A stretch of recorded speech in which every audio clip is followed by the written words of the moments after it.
Hello दोस्तों, online study point में आपका स्वागत है। और हमारी जो एनटीपीसी की सीरीज़ जो कि हमने रेलवेज़ के लिए स्टार्ट की थी वो हम कंटिन्यू करेंगे, जिसमें जो जनरल अवेयरनेस के प्रीवियस ईयर के क्वेश्चन है वो हम डिस्कस कर रहे थे।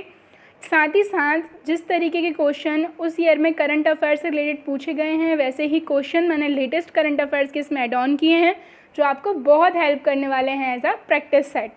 ठीक है, सो वीडियो को पूरा देखना है, बहुत इंपॉर्टेंट और बहुत इंटरेस्टिंग है। इसके अलावा इसको ज़्यादा से ज़्यादा लाइक करना है, शेयर करना है और प्लीज़ चैनल को सब्सक्राइब करना है। हमारा जो मोबाइल ऐप है वो भी लॉन्च हो चुका है, जिसमें आपको सब कुछ एकदम फ्री अवेलेबल है। डेली की free PDFs, audios, OSP notes, e books, job alert, सब कुछ। डिस्क्रिप्शन में लिंक है, जाकर के डाउनलोड कीजिए। साथ ही साथ मैथ्स की जो 100 PDF है वो भी लॉन्च हो गई है मात्र 99 रुपीज़ में, जो आपको बहुत हेल्प करने वाली है। तो देर मत कीजिए, जल्दी से जाके अवेल कीजिए। पहला क्वेश्चन, इनमें से कौन सी बीमारी है जो दिल से संबंधित नहीं है? सो आंसर है डिप्थीरिया। ठीक है, डिप्थीरिया दिल से संबंधित बीमारी नहीं है, जबकि ये संबंधित है किससे? गले से संबंधित बीमारी है। यह बीमारी क्या करती है? यह बीमारी कोरोनी बैक्टीरियम डिप्थीरिया नामक जीवाणु से होती है और इस रोग में गले में कृत्रिम झिल्ली बन जाती है। सो नेक्स्ट क्वेश्चन देखते हैं। भारत डैश में ब्रिटिश साम्राज्य के प्रत्यक्ष शासन के अधीन आ गया था? तो आंसर है इसका 1858। ठीक है, जो 1857 का रिवोल्ट हुआ था उसके बाद जो है सारा एडमिनिस्ट्रेशन ब्रिटिश क्राउन के हाथ में चला गया था। ठीक है, भारत सरकार अधिनियम 1858 में, ठीक है, ब्रिटिश ईस्ट इंडिया का शासन की जो जिम्मेदारी थी वो ब्रिटिश क्राउन को सौंप दी गई। भारत का गवर्नर जनरल अब भारत का वायसराय कहलाने लगा और ब्रिटिश साम्राज्य के प्रत्यक्ष शासन के अधीन आ गया। आईसीटी जो है किसका संक्षिप्त नाम है? तो आंसर है इसका इंफॉर्मेशन एंड कम्युनिकेशन टेक्नोलॉजी। सूचना और संचार की प्रौद्योगिकी या सूचना और संचार प्रौद्योगिकी, जिसे आमतौर पर आईसीटी कहा जाता है, आधुनिक सूचना प्रौद्योगिकी में दूर संचार यानी कि टेलीफोन लाइन एवं वायरलेस संकेतकों की जो भूमि है उस पर जोर देती है।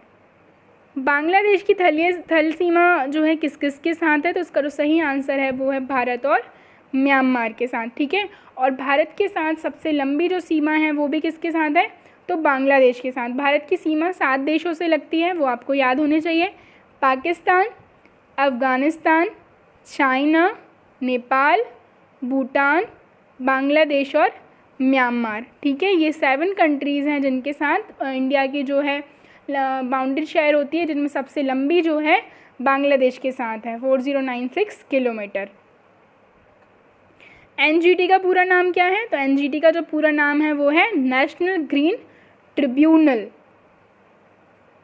एनजीटी का पूरा नाम नेशनल ग्रीन ट्रिब्यूनल है। पर्यावरण से संबंधित किसी भी कानूनी अधिकार के प्रवर्तन तथा व्यक्तियों एवं संपत्ति के नुकसान के लिए सहायता एवं क्षतिपूर्ति देने या उससे जुड़े मामलों सहित पर्यावरण संरक्षण एवं वनों तथा अन्य प्राकृतिक संसाधनों के संरक्षण से संबंधित मामलों के प्रभावी और शीघ्रगामी निपटारे के लिए राष्ट्रीय हरित अधिकरण अधिनियम 2010 के अंतर्गत 18 अक्टूबर 2010 को राष्ट्रीय हरित अधिकरण यानी कि नेशनल ग्रीन ट्रिब्यूनल की स्थापना की गई। किस भारत पाक युद्ध के बाद ताशकंद घोषणा हुई? तो आंसर है 1965। भारत पाक युद्ध 1965 में ताशकंद समझौता हुआ। यह भारत और पाकिस्तान के बीच 11 जनवरी 1966 को हुआ। यह एक शांति समझौता था। यह समझौता भारत के प्रधानमंत्री लाल बहादुर शास्त्री तथा पाकिस्तान के प्रधानमंत्री की लंबी वार्ता के उपरांत 11 जनवरी 1966 को हुआ। पृथ्वी की तलीय क्षेत्र में भारत का हिस्सा लगभग कितना है? तो ओवरऑल हम बात करें तो इट इज़ अप्रोक्स 2.4%। ठीक है, पूरा जो लैंड है अर्थ पर उसकी बात करें हम तो कितना पार्ट इंडिया कवर करता है? तो अप्रोक्स 2.4 और वर्ल्ड में 7th लार्जेस्ट कंट्री है एरिया वाइज। लॉगिन नाम और पासवर्ड का सत्यापन किसके लिए किया जाता है? तो उपयोगकर्ता के प्रमाण के लिए, है ना। लॉगिन नाम और पासवर्ड का सत्यापन उपयोगकर्ता के प्रमाणन हेतु किया जाता है। लॉगिन नाम और पासवर्ड से किसी उपयोगकर्ता की सुरक्षा सुनिश्चित होती है। तो ये तो बेसिकली सभी को पता होगा। चलिए आगे बढ़ते हैं। खजुराहो के स्मारक कहाँ पर पाए जाते हैं? तो खजुराहो के जो स्मारक हैं वो मध्य प्रदेश में पाए जाते हैं। खजुराहो भारत के मध्य प्रदेश प्रांत में स्थित एक मुख्य शहर है। यह मध्य प्रदेश के छतरपुर ज़िले में स्थित है।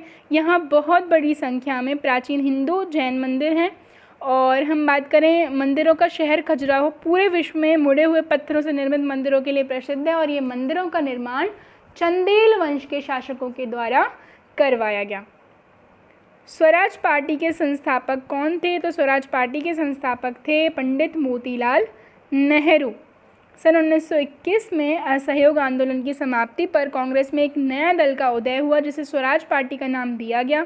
इस पार्टी के कर्णधार पंडित मोतीलाल नेहरू, इसके बाद हम बात करें देशबंधु चित्तरंजन दास और मदन मोहन मालवीय और विट्ठल भाई पटेल थे। द्वितीय विश्व युद्ध में दुश्मन की पनडुब्बियों को ट्रैक करने के लिए विकसित प्रौद्योगिकी कौन सी थी? आंसर है इसका सोनार। ठीक है, द्वितीय विश्व युद्ध में दुश्मन की पनडुब्बियों को ट्रैक करने के लिए विकसित प्रौद्योगिकी सोनार थी।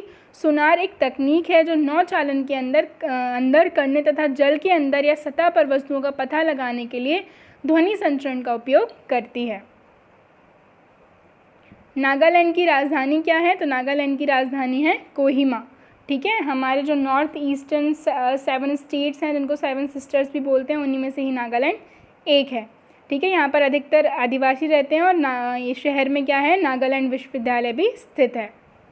यूरो किसकी मुद्रा है?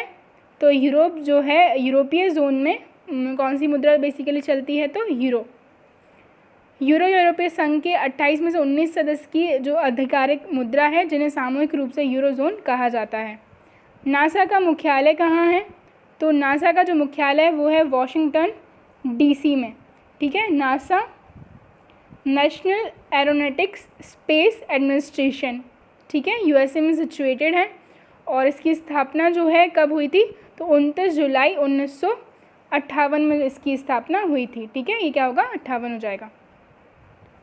इनसैट 3D एक उन्नत मौसम निगरानी पेलोड वाला मौसम उपग्रह है जो कि कब लॉन्च किया गया था? तो ये लॉन्च किया गया था 2013 में।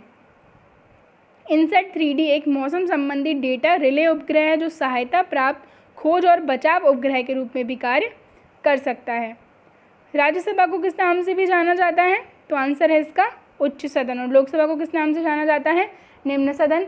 राज्यसभा को कभी भी भंग नहीं किया जा सकता, लोकसभा को भंग किया जा सकता है।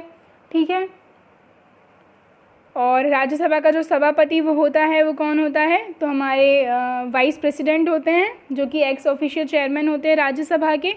ठीक है, इसे कभी सीनेट 2 भी कहा जाता है। बारूद में मुख्य रूप से क्या शामिल होता है? तो बारूद में मुख्य रूप से शामिल होता है पोटेशियम नाइट्रेट। पोटेशियम नाइट्रेट एक रासायनिक यौगिक है। इसका अणुसूत्र KNO3 है और यह एक आयनिक लवण है। यह वाष्प के 3 घटकों में से एक है। यह युग से ही इसे खाद्य संरक्षण के लिए उपयोग किया जा रहा है। ठीक है, किस देश की नौसेना को दुनिया की सबसे बड़ी नौसेना घोषित किया गया है? तो आंसर है चाइना। चाइना के प्रेसिडेंट है शी जिनपिंग, कैपिटल है बीजिंग और जो करेंसी है वो रेन मिनबी है। हाल ही में किस राज्य में मूर्त विरासत की रक्षा, संरक्षण और पुनर्स्थापन के लिए विधेयक पारित हुआ है? तो आंसर है असम। असम की कैपिटल है दिसपुर, मुख्यमंत्री हैं सर्बानंद सोनोवाल और गवर्नर हैं जगदीश मुखी। हाल ही में किस राज्य सरकार ने स्वयं योजना को फिर से शुरू कर दिया है? तो आंसर है इसका क्या? असम। ठीक है, असम हमने देख ही लिया है, कैपिटल दिसपुर है, मुख्यमंत्री सर्बानंद सोनोवाल हैं, गवर्नर जगदीश मुखी हैं। सो गाइस, ये हमारी आज की वीडियो थी। आई होप वीडियो आपको पसंद आए। प्लीज़ इसको ज़्यादा से ज़्यादा लाइक कीजिए, शेयर कीजिए, चैनल को सब्सक्राइब कीजिए। Thank you.